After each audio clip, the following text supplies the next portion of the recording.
Istilah kabur aja dulu itu rasa frustasi. Kemudian ternyata pas itu disampaikan kepada pemerintah, pemerintah juga frustasi. Kalau kita mah orang-orang di Indonesia itu punya anak teh seneng bahagia gitu. Nah kalau di sana mah ya kebahagiaan saya berkurang gara-gara punya anak. Sok di sini kuliah habis-habisan, mati-matian sampai IPK-nya 4,8 misalkan. Ngelamar kerja tuh kalah sama orang dalam. Misalkan saya mohon maaf ya, untuk orang-orang di Indonesia tuh lebih baik hidupnya. Yang itu kayak tadi, kalau misalkan di Jepang sedikit aja udah ketangkep gitu. Terus di Indonesia jadi preman tukang malakin tuh lebih baik. Karena bahkan kita bisa malakin, nah mendekati bulan puasa, mendekati lebaran kayak sekarang, itu akan lebih banyak orang-orang yang minta THR, kerja aja enggak, tapi minta THR ke perusahaan-perusahaan, itu banyak sekarang.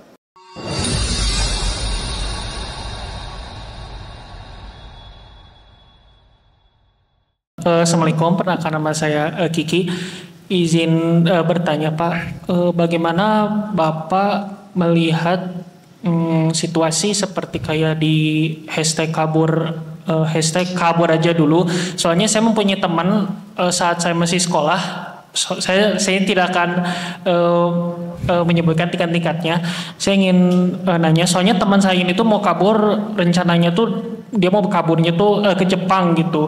Nah menurut Bapak sendiri apakah itu boleh-boleh saja atau ini kita tahu ya kayak atau jangan gitu. Soalnya kan banyak sekali yang banyak yang politikus elit yang bilang ya kamu kurang ini kurang apalah gitulah gitu. Soalnya kan kayak di medsos kan ada gitu orang yang mengatakan seperti itu gitu. Nah tanggapan guru itu seperti apa ya tentang hashtag kabur aja dulu yang ini yang terjadi di saat saya masih sekolah gitu. Soalnya teman saya dari SMP bukan SMP sih, mungkin sekolah lah. Saya ini lupa setelah tingkat apa gitu aja sih. Nah simpan di situ ada mic-nya nih, nanti pupaikin. Nah jadi gini, pertama hashtag kabur aja dulu itu sebenarnya adalah ekspresi rasa frustasi masyarakat Indonesia terhadap kegagalan hukum, kegagalan ekonomi, kegagalan keamanan, kegagalan kemanusiaan di Indonesia. Di Indonesia itu kita relatif susah hidup. Dan di Indonesia itu relatif hidupnya penuh penderitaan. Kita itu adalah salah satu bangsa yang penuh penderitaan. Tahu dari mana? Misalkan netizen Indonesia adalah yang paling barbar di dunia, salah satu yang paling barbar di dunia. Nah, karakteristik netizen yang barbar itu sebenarnya menunjukkan bahwa mereka tuh sedang menderita. Jadi semakin bahagia sebuah negara, netizennya tuh semakin tidak barbar. Biasanya begitu. Misalkan salah satu negara paling bahagia di dunia itu Belanda. Dan netizennya santunnya luar biasa. Tidak menghakimi, bahkan kata-kata gini tuh nggak pernah akan didengarkan di Belanda. Kata-kata gini nih, kapan nikah? Nah itu nggak pernah. Istilah kapan nikah tuh kan baik ya, positif gitu.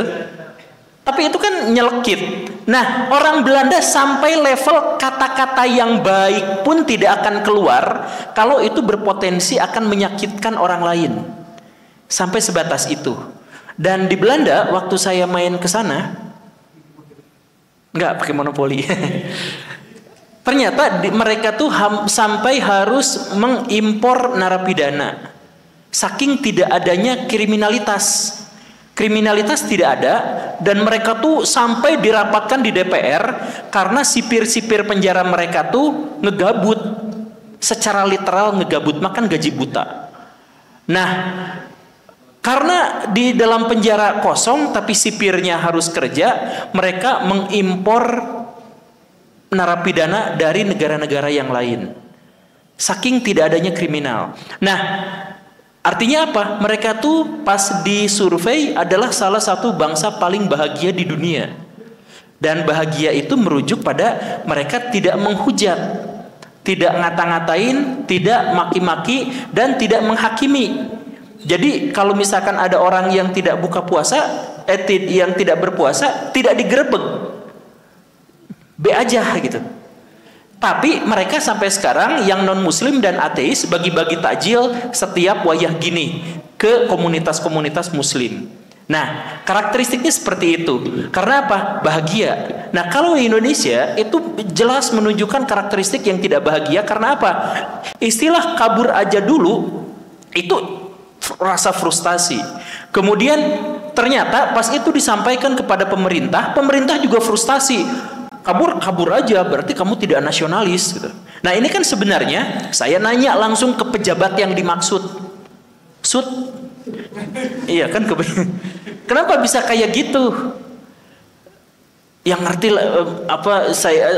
dia bilang gaya komunikasi publik saya itu nggak bagus. Tapi saya juga sebenarnya frustasi. Saya juga dibully, saya juga sakit hati dengan situasi seperti itu. Makanya dia ngomong udah pergi aja gitu. Itu sebenarnya adalah ekspresi frustasi juga. Jadi pejabat kita frustasi, rakyat kita frustasi. Dan ketika rakyat kita frustasi, kemudian malah ada kata-kata, sok aja pergi dari luar negeri emang lebih indah daripada yang dibayangkan. Malah kata-katanya gitu. Padahal bukan soal di luar negeri lebih indah atau tidak, masalahnya adalah kita frustasi, itu aja gitu. Nah, dan ini kemudian disambut oleh beberapa negara, misalkan Selandia Baru. Selandia Baru langsung mengatakan beberapa wilayah di negara kami itu menjadi tempat yang enak untuk pindah. Kalau mau pindah silahkan. Karena Selandia Baru sedang membutuhkan penduduk. Dan kalau pindah ke sana, insya Allah dibayar 40 juta sebulan per orang per bulan, asal mau tinggal di sana. Cuman di wilayah yang kambingnya lebih banyak daripada orangnya, sepi sekali. Ya makanya diajakin pindah ke sana. Nah, orang Indonesia kalau mau pindah ke sana silahkan, boleh-boleh saja. Tapi tetangganya embek semua. Mau tidak? Indah luar biasa pemandangannya, jalannya mulus. Dan dijamin di sana itu pendidikannya bagus, apa-apanya bagus. Selandia Baru adalah salah satu negara paling bahagia juga di dunia. Terus negara apa lagi yang menyambut? Jepang. Jepang sangat menyambut kalau misalkan Indonesia mau kabur aja dulu.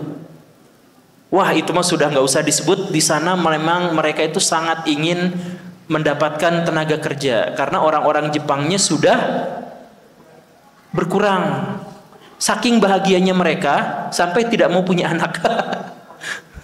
Merekanya sudah tidak mau punya anak, merekanya sudah sudah menikmati hidup gitu. Jadi apa-apa tuh ada gitu, yang ngapain juga. Jadi kalau kita mah orang-orang di Indonesia tuh punya anak teh seneng bahagia gitu. Nah, kalau di sana mah ya kebahagiaan saya berkurang gara-gara punya anak gitu. Jadi udah levelnya begitu. Dan saya punya kenalan banyak, termasuk ipar saya juga. Dulu bertahun-tahun di Jepang dan masih kontakan sama orang Jepang. Orang Jepang tuh bener-bener memohon-mohon kalau kita mau pindah ke sana silahkan pindah. Jadi kalau mau pindah silahkan beneran pindah ke sana. Dan di sana asli buat perempuan Jepang adalah negara paling aman, satu di antara 5 negara paling aman di dunia buat perempuan. Beneran. Jadi dan perempuan di Jepang relatif lebih berkuasa daripada laki-laki. Jadi kalau misalkan gini, perempuan ngomong, saya dilecehkan sama dia, nggak ada bukti pun, dia ditangkap dalam waktu 10 menit. Beneran. Jadi perempuan papasan di jalan, seret, ngomong, saya dilecehkan sama si laki-laki tadi. Si laki-laki itu sampai ke pertigaan atau perempatan berikutnya, itu dihentikan langsung ditangkap. Itu beneran kejadian di situ. Ya mungkin dulunya, gak tahu sekarang gitu ya. Dulunya ada beberapa pelecehan seksual verbal di Jepang. Dan karena itu mereka tuh menjadi sangat-sangat sangat-sangat protektif terhadap perempuan. Begitupun terhadap anak-anak. Makanya perempuan, anak-anak di Jepang itu aman luar biasa. Anak-anak di Jepang biasa melakukan perjalanan dari sini ke Surabaya bolak-balik sendirian dan aman. Anak-anak umur 7 tahun bolak-balik dari Bandung ke Bali aman. Udah jadi hal yang lumrah di sana. Karena apa? Mereka si anak-anak itu sangat mandiri. sangat mandiri, tahu jalan peta, tahu apa. Kalau tidak tahu, mereka nanya, setiap orang pasti mau memberitahu dan mengantarkannya. Kalau tidak, datang ke kantor polisi, udah langsung semuanya aman. Itu mah sudah. Nah, itu Jepang, itu Selandia Baru, di Norwegia, di Swiss juga minta tenaga kerja dari Indonesia. Kalau mau sok silahkan datang ke sana gitu. Kalau mau kuliah di sana gratis, mau apa juga silahkan gratis, asal penghasilannya setengahnya harus untuk negara gitu.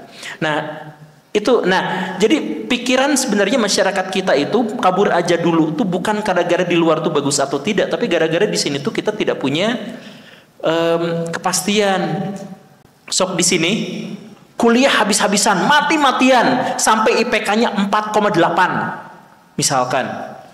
Ngelamar kerja tuh kalah sama orang dalam. Jadi ngapain? Kayak gitu lagi. Kita atau misalkan ya, kuliah habis-habisan, nilainya pasti di bawah sama orang yang tidak kuliah.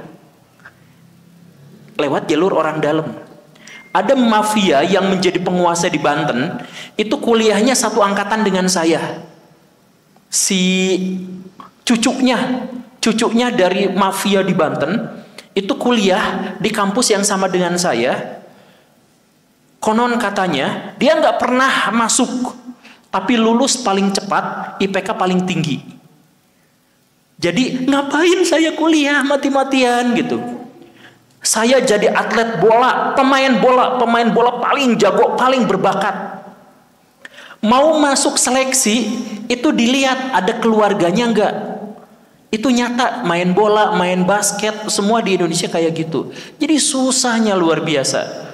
Akhirnya apa? Yang bisa berkuasa di Indonesia hanya orang-orang yang jahat, yang suka nipu.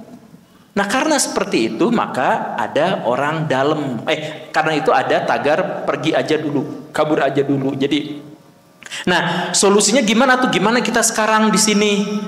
Saya nggak bisa ngasih solusi. Kalau misalkan mau kabur aja dulu boleh. Kan banyak. Kalau misalkan kita berani ke Jepang gitu ya, itu di sana saya benar-benar kasih garansi. Di sana kerjaan tuh lebih banyak daripada orang yang ngelamarnya. Jadi kita datang ke sana, itu pasti langsung dapat kerjaan. Bahkan seandainya kita ke sana cuma berenang gitu, itu ada aja seperti itu. Atau kalau misalkan nggak berani, sederhananya gini, nggak berani aja. Teman saya orang Jakarta Selatan, kerjaannya itu bolak-balik ke Jepang. Ngapa kerjaannya? Dari Indonesia bawa barang-barang Indonesia ke Jepang. Kan barang Indonesia harganya lebih murah daripada di Jepang. Jual di sana laku. Nah, dari Jepang bawa ke Indonesia apa? Barang-barang bekas. Jadi misalkan orang Jepang tuh punya TV. Kalau mereka beli TV baru, mereka tuh bingung TV lama dikemanain karena nggak boleh dibuang. Kalau dibuang didenda, dendanya hampir sama dengan harga TV-nya. Karena kalau dibuang kan berarti polusi, itu sampah berbahaya, ada radiasinya. Mereka khawatir dengan itu. Jadi si TV bekas itu mereka bingung harus dikemanain gitu. Jadi kalau pas kita mintalah, mereka mah senang malah bayar ke kita. Udah mah kita dikasih TV, dibayar pula kitanya, terus sama orang itu tuh udah gitu dibawa ke Indonesia dijual. Dapat untung double. Dan luar biasanya apa? Dia tidak bisa bahasa Jepang. Nggak bisa bahasa Jepang aja, dia dapat untung ratusan juta sebulan dari kerjaan kayak gitu. Dari Indonesia bawa barang ke sana, dari sana bawa ke sini, dari sini bawa ke sana, gitu aja pulang pergi seminggu sekali juga dia dapat untungnya besar sekali. Nah itu beberapa contoh. Tapi sekali lagi ya, ini mah bukan soal di luar negeri lebih baik daripada di sini. Kita pun sebenarnya bisa menjadi lebih baik di sini tuh. Misalkan saya mohon maaf ya, untuk orang-orang di Indonesia tuh lebih baik hidupnya. Yang itu kayak tadi, kalau misalkan di Jepang sedikit aja udah ketangkep gitu. Terus di Indonesia jadi preman tukang malakin tuh lebih baik. Karena bahkan kita bisa malakin, mendekati bulan puasa, mendekati lebaran kayak sekarang, itu akan lebih banyak orang-orang yang minta THR, kerja aja enggak, tapi minta THR ke perusahaan-perusahaan, itu banyak sekarang. Nah, itu yang warnanya kayak sarung akang itu. Nah, itu sekarang lagi gerilya. Itu lagi gerilya. Nggak di kamera kan nggak kelihatan, jadi saya aman. Nah, kayak gitulah kurang lebihnya. Tapi sekali lagi ya, Jangan pernah putus asa. Kalau kita mungkin putus asa pada bangsa, kalau mungkin kita putus asa pada keadaan, ya masih bisa ditolerir. Tapi putus asa untuk kehidupan ini tidak. Kita masih punya banyak peluang, masih punya banyak kesempatan, asal kita berani melakukan tindakan-tindakan yang cerdas dan cukup nekat lah kalau di Indonesia mah. Semoga menjawab.